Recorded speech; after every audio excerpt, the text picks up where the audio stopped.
Hello, this is a quick video trying to show how to take care of the parts of the project for just day one.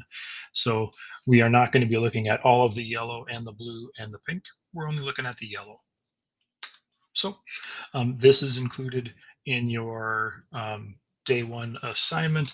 We're going to try to get some locations lined up using Google Maps and that sort of stuff.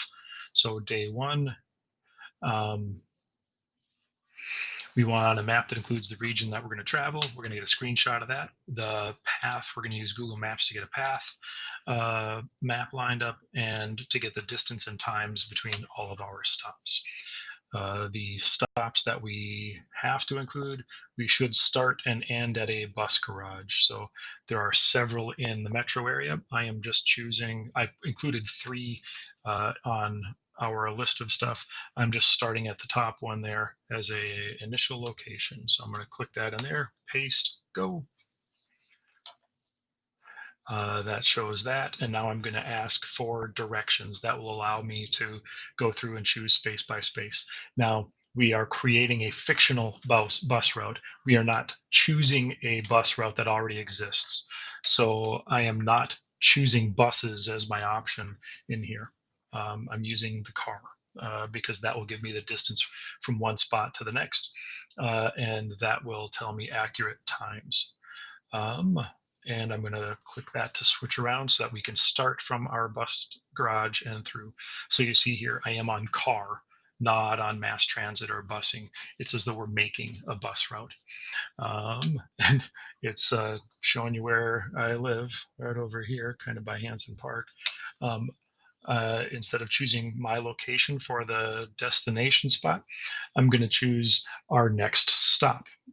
So on this list, we are starting and ending at this bus garage. That will be another spot we'll use later.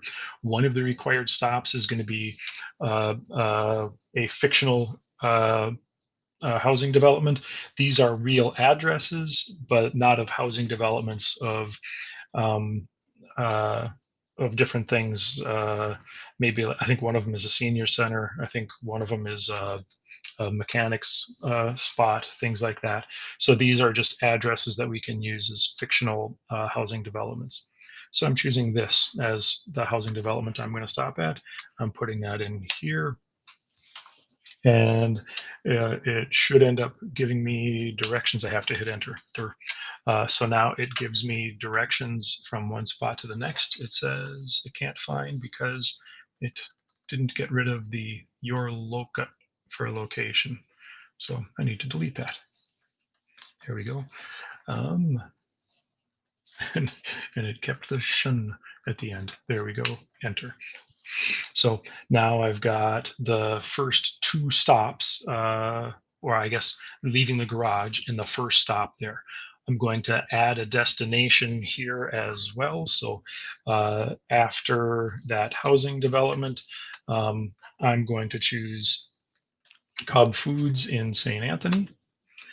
And then after Cub Foods, I'm going to choose another destination, another location for the bus to go. So the next spot I'm going to choose, let's see, I'm going to just going to choose the St. Anthony High School or the St. Anthony Village Community Center. That's that spot on that corner. Um, let's see. So let's see, St.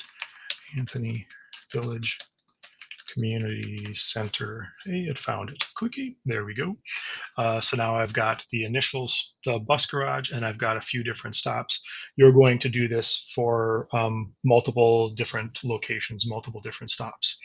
All right. So then the ending spot would again be this same bus garage. That would be, getting our um, uh, starting and ending spots to be that bus garage. We would put that back there again. So that's how I get these things lined up. The next thing that we're going to do here is we click on options and distance unit. It does automatically, but we want it actually to be in kilometers. That'll be a little bit more helpful for us. And we have this delightful map here. I can click details now down here, clicky. And details gives us helpful information now. So we'll go through and take a look at two different things with this. First, this map is something that we want to get put into our slideshow. So if you're using a laptop or a computer of some sort, you can use whatever screen capture method works for you with that device and just do a screenshot of what you got, copy that, and paste that into your slide. If you have a Chromebook, there is a way to do screen captures on Chromebooks. There's just a little window toggle switch thing. I'll show you when I'm done kind of mangling this here. So to do a screenshot on a Chromebook, you use the control button, um, the control key, and then this thing. If you click control, hold that down and click this button, then that allows you to select a region on the screen to do as a screenshot. It copies that, and then I think usually a little pop-up comes up asking if you want to put that in the, like, if you want to store that just for a moment in the copy sort of the spot, and then you can go to your slides, hit paste, control V, and you're good there. So um, we've got the screenshot part done. So now we've got that image in here. We've got that taken care of. Then to get the route data here, we go back to Google Maps. And this is where we're going to use this information. So our initial address here, and then these distances. So I'm going to take the address and copy and paste that into this data table here. This table is in your assignment for day one. This freshman area rapid transit deal is this. So from Google Maps, I'm going to copy this initial address, just Control C, go here.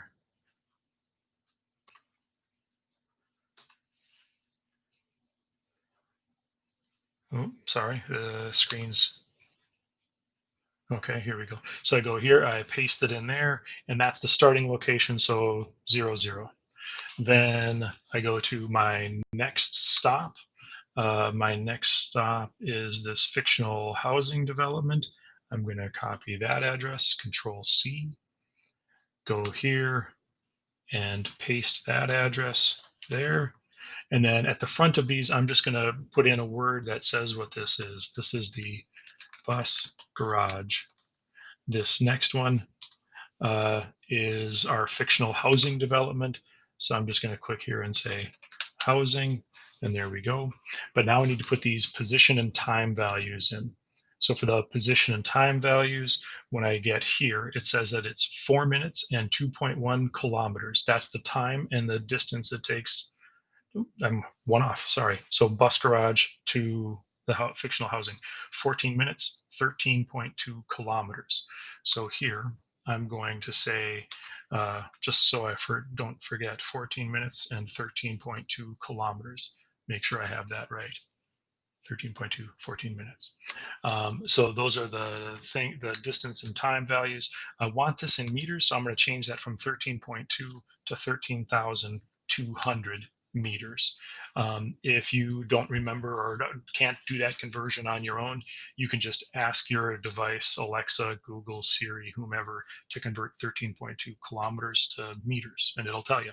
You can also ask your device to convert 14 minutes into seconds. So 840. There you go. So that's the distance it takes to go from the garage to the first stop and the time it takes to go from the garage to the first stop. We have left the garage and arrived at stop one. We're going to stay at stop one for a second because we need to allow people on and off of the bus. So this distance will still say 13,200. And then we need to allow time here for people to get on and off. And we're just going to go with the standard 100 seconds. Just going to always make that 100 seconds. So I'm going to go 940, just adding from 840. I'm adding 100 seconds. Boom, done. So that shows all of the distance and time values to before we leave this housing development. And then I'm going to go back and I'm going to say, okay, after this fictional housing development, we go to Cub Foods in St. Anthony. So I'm going to add this address and I'm going to say Cub,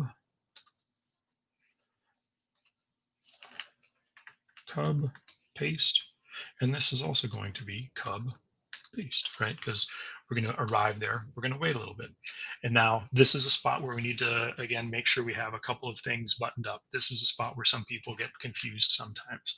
This distance is always going to be increasing because it's the distance from our first stop. Our first stop is 0, and we're always continuing to travel, like how many miles are logged on the bus that day.